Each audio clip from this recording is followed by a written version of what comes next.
நிறைய நேரங்கள்ல நம்ம நினைக்கிறோம், நம்ம பெரிய பாவம் செஞ்சுட்டோம். ஆண்டவருடைய தண்டனை தான் நம்ம மேல இருக்கும். நம்ம என்னதான் ஜெபம் பண்ணாலும் நமக்கு பதில் கிடைக்காது. அப்படின்னு நெறைய பேர் நினைக்கிறாங்க.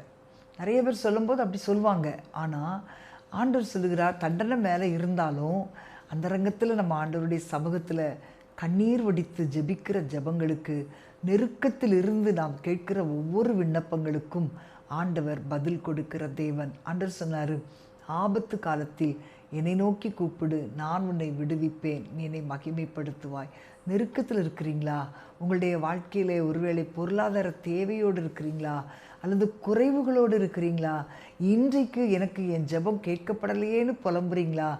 கர்த்தருடைய கரத்தில் ஒப்பு கொடுத்து இன்னைக்கு ஜெபிங்க. ஆபத்தான சூழ்நிலைகள் வரும்போது, நெருக்கமான சூழ்நிலைகள் வரும்போது யார்கிட்டையும் போகாதுங்க.